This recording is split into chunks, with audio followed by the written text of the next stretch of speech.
Hello everyone. In this lecture series, we will learn about the structures.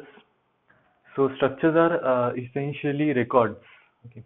In the sense that structure is basically a data encapsulation where you will just encapsulate the different variables, and those different variables could be of the different data types. But before I explain you what exactly structure is, let me introduce you to the concept of called the thing called as type def. Okay. So type def is the concept to just create a synonym for a given quantity. So let's say if I may write type def int len. So what it will do is this int will now also be recognized as len. Okay. So int and len can now be synonymously used. Okay. So if I write int I, it means that I is of the type int. Okay, and int, since it's a keyword and I have type def it with a keyword len, this can also be written as leni. Okay, so that means in place of int I can use len. So this is the simple concept of the type def. Now coming back to a structure, as I mentioned, it is just a collection of the variables which are belonging to the different data types. We'll first consider an example. Suppose this is my 2D plane, x-axis, y-axis. Now you may wonder why I have drawn such kind of a 2D plane, but you will realize soon that this is perhaps the best example to learn what exactly structures are. Okay. So let's assume this is a point P1. Okay. The coordinates of point P1 are 2 and 5. I also have a point P2. The coordinates of P2 are, let's say, 1 comma 2. Okay. So any point on this 2D plane can be represented with the help of two things. The first one is x coordinate and the second one is the y coordinate. Okay. So if I write that the collection of P1 consists of two things, x and y, and it has some values, let's say 2 and 5, and P2 is also a collection having same values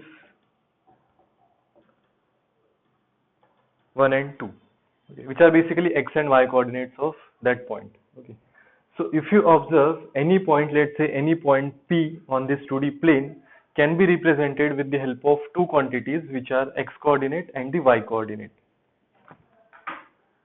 So if I try to, save such kind of a data into my C program, what I can do is, let's say I want to save 2 points P1 and P2. What I can do simply is just take 4 variables and store the values. Okay, that is the simplest way. But similarly, it is also a bad way of storing the data. Okay, because you may not know which variable belongs to the x coordinate of point P1 and which variable belongs to the x coordinate of point P2. Okay, so it's sort of an ambiguous. Okay, so what I can do in such situations is, if the variables have a similar template, I can basically encapsulate it inside a structure. Okay. So if I write struct that defines a structure, so there are two quantities over here.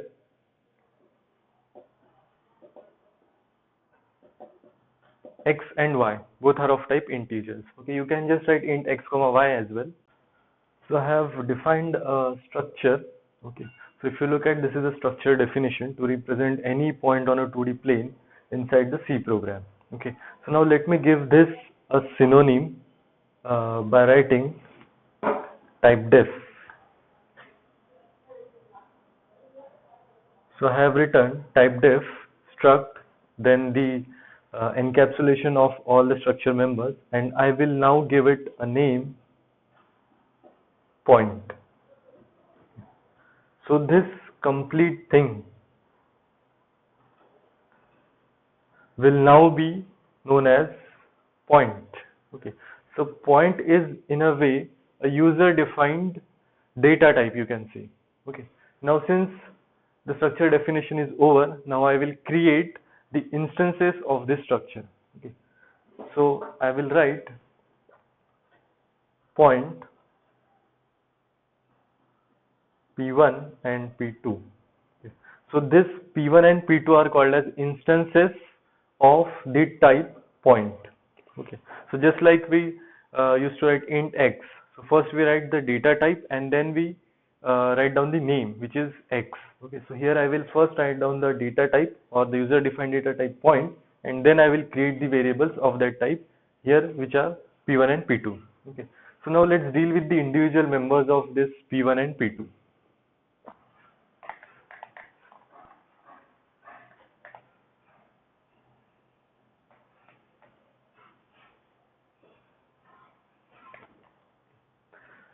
So let's say if I want to store the x and the y coordinates for point P1, I can write them as P1, then there is a dot. This dot is called as a dot operator.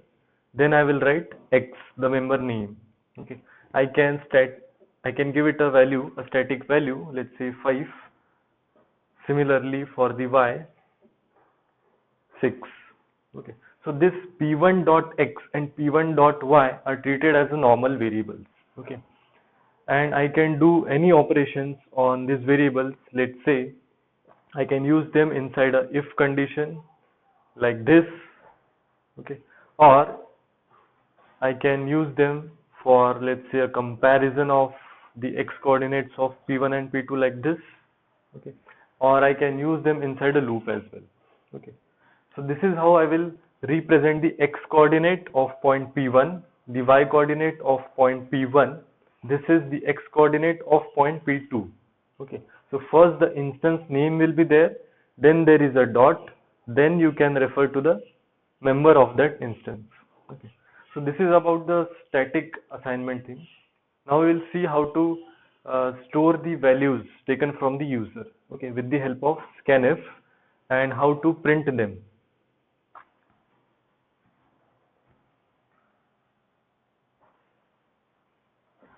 So in this scanf, you can write %d ampersand p1 dot x.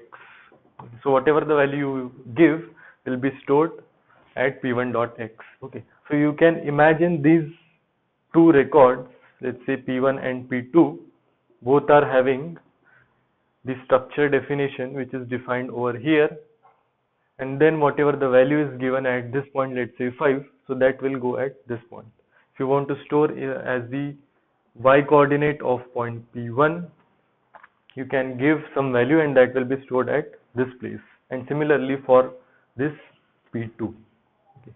So I hope you have understood how to create a structure definition, then how to create the instances by just using the type name which you have given inside the structure definition. So I have created a structure definition for storing the information of a student. Okay. So as you can see, I have written typedef struct. Then inside the braces, I have written all the structure members. So one field to store the roll number, one field to store the name of that student, and one field to store, let's say, the fees that he has paid for pursuing some course. Okay. And student is the name of this complete structure. Okay. So this complete structure will now be known as the name student. Okay, and with the help of this data type, I can make instances just like I have created S over here.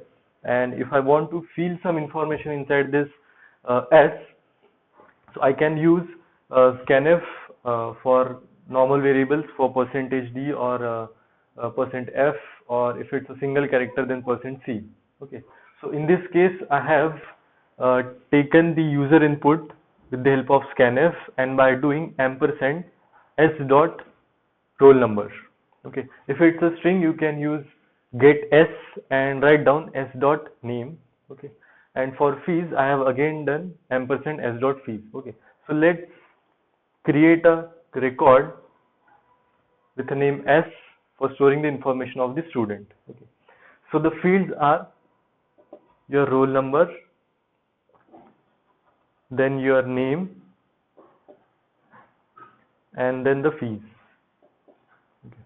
So let's say if I enter roll number as 100, so this 100 goes at the record s dot roll number.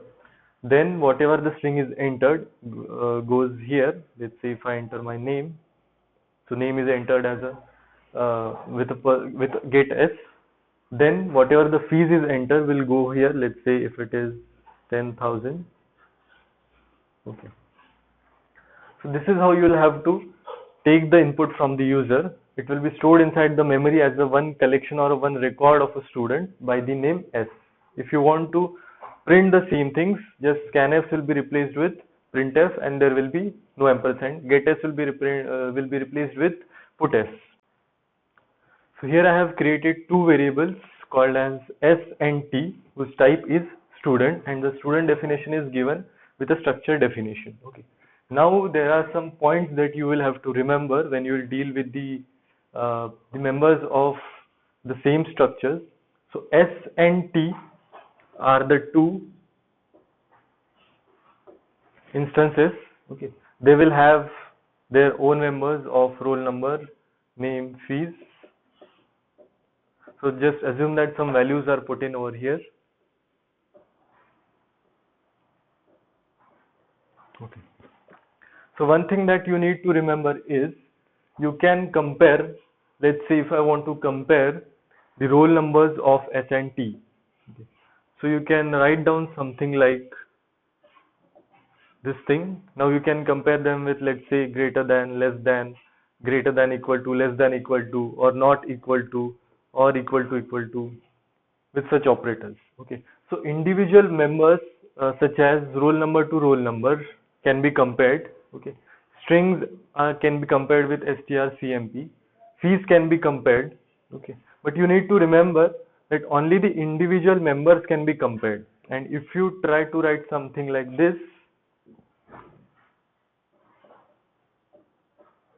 let's say with some if statements, so this is incorrect. Okay. So you cannot compare the complete records with each other. Okay. That is incorrect way of comparing. You can compare the individual members. Let's say if I write s dot roll number here, t dot roll number here, that is correct. But if you directly write s equal to t, so please remember that those records cannot be directly compared. Now we'll take up an example to represent a complex number in the C structure. Okay. So if you remember, the complex number are represented in the form something like this. Okay. So x is the real part and y is the imaginary part. Okay. If I have to represent the same thing in the C structure, so I can write down the structure definition, struct, then I can write, let's take the variables in the float. So the two important things to store is x and y variables. Okay. So I have created a structure. Now I will create a synonym for this by writing type def, and then I will give this structure a name, complex. Okay. So this complete thing is now known as complex. Okay. So complex is the data type that I have created. Now with this name complex, I will create two instances, or rather three instances. Let's call it x, y, z. Okay. So basically I will add x and y into z. Okay. And I will try to subtract also. Okay. So I have created three instances, x, y, and z.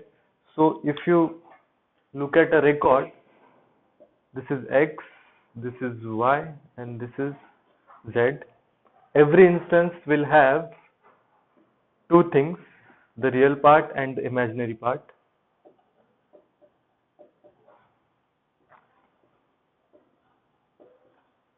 Like this. Okay. And let's say some values are there. Now what we'll do is we will try to add these two numbers into the third number z. Okay. And we will try to subtract it also. Okay. So let's go to the compiler and see how the things work out. So this is the program for performing some arithmetic operations on the complex numbers. Here you can see that globally I have defined a structure and given it a name complex stack. This complex stack consists of two structure members. One is the real part of the complex number and another one is the imaginary part of the complex number. You could have taken it float as well. The reason for defining such a structure globally is that if I define it under main, then only main function can create the instances of this structure. If you define it globally, then any function can make use of the structure definition. So inside the main, I have created the instance of the type complex stack. I have created four instances over here, C1 and C2, to store the two complex numbers, and another variables will store the addition and the subtraction respectively.